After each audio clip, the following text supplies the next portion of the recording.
ఖమ్మం నగరంలో వినాయక నిమజ్జనాలు వైభవంగా జరుగుతున్నాయి. భక్తి శ్రద్ధలతో పూజలు చేసి గణేశుడిని గంగమ్మ ఒడికి చేరుస్తున్నారు భక్తులు. ఆటపాటలతో డప్పు చప్పుల నడుమ వినాయకుడి నిమజ్జనం చేస్తున్నారు. నగరంలో ట్రాఫిక్ అంతరాయం కలగకుండా చర్యలు తీసుకుంటున్నారు పోలీసులు. అవాంఛనీయ ఘటనలు జరగకుండా బందోబస్తు ఏర్పాటు చేశారు. పలు కూడళ్లలో డ్రంక్ అండ్ డ్రైవ్ టెస్టులు చేస్తున్నారు. ఇక ఖమ్మంలో నిమజ్జనోత్సవంపై మరిన్ని డీటెయిల్స్ ఖదీర్ అందిస్తారు. వ్యాప్తంగా గణేష్ నిమజ్జన కార్యక్రమం ప్రస్తుతం నడుస్తూ ఉంది. దూర ప్రాంతాల నుంచి అనేక మంది భక్తులు గణేశుడిని తీసుకొచ్చి నిమజ్జన కార్యక్రమంలో పాల్గొంటున్న పరిస్థితి. ఎక్కడైతే నిమజ్జనం ఏర్పాట్లు పూర్తయ్యారో అక్కడికి అధికారులు ఇప్పటికే రూట్ క్లియరెన్స్ ఇవ్వడం జరిగింది. ఎక్కడైతే నిమజ్జనం చేస్తున్నారో ఆ ప్రదేశాల్లో మొత్తం క్రేన్లు, అదేవిధంగా జేసీబీలు, రోలర్లతో రోడ్లను ఏర్పాటు చేయడం జరిగింది. ప్రస్తుతం నదీ పరివాహక ప్రాంతాలతో పాటు అనేక ఏదైతే వాటర్ స్టోరేజ్ ప్రాంతాలు ఉన్నాయో ఆ ప్రాంతాలన్నింటిలో కూడా నిమజ్జన కార్యక్రమం నడుస్తూ ఉంది. ఇప్పుడు చూడొచ్చు విజువల్స్లో చిన్ని గణనాథుడి నుంచి మొదలుకొని భారీ గణనాథుడి వరకు కూడా నిమజ్జన కార్యక్రమం చేయడం కోసం భక్తులు దూర ప్రాంతాల నుంచి తమ వినాయకుడిని ప్రత్యేక పూజలు చేసిన అనంతరం ఈరోజు నిమజ్జన కార్యక్రమానికి తీసుకురావడం జరిగింది. అయితే ప్రస్తుతం వేరే వేరే ప్రాంతాల నుంచి కూడా మున్నేరుకు రావాలని చెప్పేసి అధికారులు సూచించడం జరిగింది. ఎందుకంటే ఇక్కడ వాటర్ స్టోరేజ్ ఉంది కాబట్టి కొన్ని చోట్లలో రూట్లకు సంబంధించిన వాటిని ఎటు నుంచి వెళ్ళాలి అనే దాని గురించి ఒక రూట్ మ్యాప్ కూడా ఇవ్వటం జరిగింది. ప్రస్తుతం ప్రతి ఒక్కళ్ళు గణనాథుడి నిమజ్జన కార్యక్రమంలో చివరిసారిగా పూజించుకుంటూ, చివరిసారిగా దర్శించుకుంటూ బాయ్ బాయ్ గణేష అని చెప్పుకుంటూ పిల్లలు పెద్దలు ఉత్సాహంతో పాల్గొంటున్న పరిస్థితి.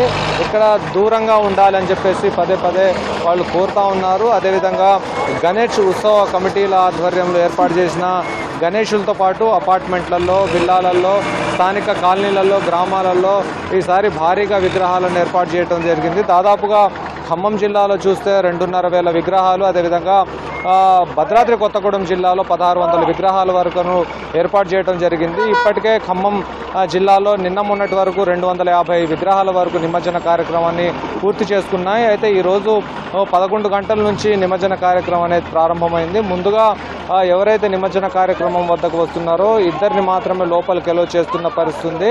ఇప్పుడు సాయంత్రం అయితే శోభాయాత్ర ప్రారంభమవుతుంది. దాని తర్వాత అక్కడికి మంత్రివర్గం, జిల్లా అధికారులందరూ పార్టిసిపేట్ చేస్తారు. ఇరు జిల్లాలకు సంబంధించిన కలెక్టర్లు, అదేవిధంగా ఎస్పీలు, ఐపీఎస్లు, ఐఏఎస్లు, మున్సిపల్ కమిషనర్లు అందరూ కూడా పాల్గొంటున్న పరిస్థితి. అనేక ఏర్పాట్లను చేయడం కోసం ఇక్కడ అధికారులు, కింది స్థాయి అధికారులకు అనేక బాధ్యతలను ఇవ్వటం జరిగింది. ప్రస్తుతం ఇప్పుడు విజువల్స్లో చూడొచ్చు మట్టి గణనాథుడిని పర్యావరణ పరిరక్షణ కోసం అని చెప్పేసి తీసుకొచ్చినారు.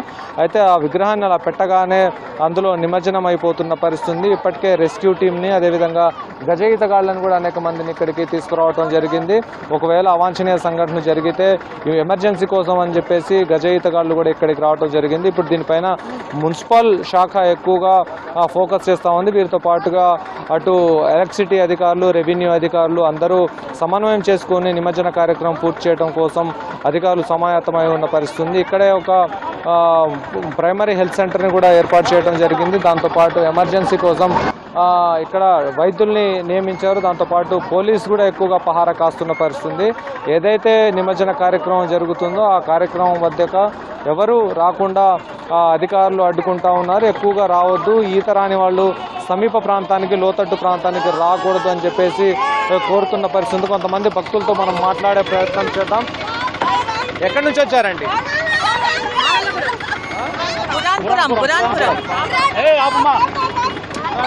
ఎలా చేశారండి పూజలు? చాలా చాలా హ్యాపీగా చేసాం, ఆనందంగా ఉంది మాకు. ఎలా జరిగిందండి కార్యక్రమం? చాలా సంతోషంగా, ఆనందంగా జరిగింది. మేము కరోనా అప్పుడు బంద్ చేసాము, 11 years పెట్టి మళ్ళీ ఇప్పుడు స్టార్ట్ చేసాము. ఇప్పుడు చాలా ఆనందంగా అందరూ ఎంకరేజ్ చేసి అందరూ కలిసి చేసుకున్నాం. ఇక్కడికి రావడం కూడా దగ్గరికి రానిస్తున్నారు, సెక్యూరిటీ కూడా. మా చేతులతో చేసుకున్నట్టుగా ఉంది, చాలా సంతోషంగా ఉందండి. నవరాత్రి ఉత్సవాలు ఎలా జరిపారు, ఎలా సంబరం చేసుకున్నారు, ఎలా పిల్లలకు ఏమేమి చెప్పారు? పిల్లలు మా దాంట్లో పిల్లలు ఎవరు లేరు, అంతా పెద్దలమే ఉన్నాం. అంతా యూఎస్కి వెళ్ళిపోయినారు పిల్లలంతా. ప్రతి ఇంట్లో అందరం ఇద్దరమే మిగిలాము. అయితే ఇంకా కరోనా వచ్చినప్పుడు స్టాప్ చేయటం, తర్వాత మొదలు పెట్టాము. ఇప్పుడు మళ్ళీ స్టార్ట్ చేసాము. అంతా ఆయన ఉన్నప్పుడు అప్పుడు చేసుకున్నప్పుడు బాగుంది. ఇప్పుడు ఆయన పెట్టుకోవాలని నిర్ణయించుకొని మళ్ళీ అదే సంతోషంతో ఉండాలి, ఆనందంగా ఉండాలి అందరిలో అని చెప్పేసి. కోలాటం ఎలా చేశారండి అక్కడ? చాలా బాగా చేసామండి. అందరం మా అపార్ట్మెంట్లో వాళ్ళందరం చాలా ఊరేగింపుగా అపార్ట్మెంట్ నుంచి ఇక్కడి దాకా వచ్చాము. బాగా చేసాము. ఎన్ని సంవత్సరాల నుంచి కోలాట కార్యక్రమం నిర్వహిస్తున్నారు? ఈ దేవుడి ముందు ఈ కోలాట కార్యక్రమం చేయటం ఏ విధంగా ఉంది? పిల్లలకి ఏమైనా చెప్పారా? 10 సంవత్సరాల నుంచి చేస్తున్నామండి. నువ్వు చెప్పు. మేము ఎక్కువ ఈ కోలాట కోసం బాగా వినాయక చవితి కోసం వెయిట్ చేస్తుంటామండి. అందరం చిన్నపిల్లలం అయిపోతాం, పెద్దోళ్ళని మర్చిపోతాం. మేమైతే ఎస్పెషల్లీ పిల్లలతో పాటు సమానంగా ఉండిపోతాం. మాకు చాలా హ్యాపీగా ఉంటుంది. ఈ 9 రోజులు అసలు ఒకే ఫ్యామిలీ లాగా కలిసిమెలిసి ఉంటాము. అందుకే దీనికోసం చాలా వెయిట్ చేస్తుంటాం. జై గణేష.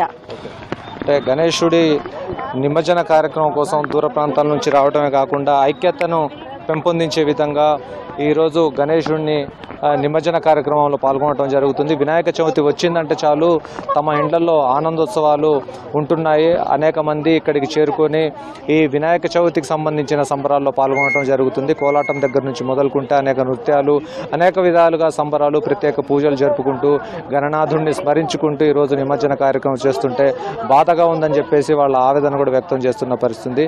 నిమజ్జన కార్యక్రమం అనేది ఇప్పటికే ప్రారంభమైంది. అనేక విగ్రహాలు ఇప్పటికే నిమజ్జనం చేయటం పూర్తి కావడం జరిగింది. ఒక్కొక్కళ్ళు నిమజ్జన కార్యక్రమం అయిపోయిన తర్వాత బయటికి వెళ్తున్న పరిస్థితి ఉంది. ఇక్కడ మొత్తం సేఫ్టీ ప్రికాషన్స్ అయితే అధికారులు తీసుకుంటూ ఉన్నారు. ఇది మున్నేరు వద్ద ఉన్న పరిస్థితి.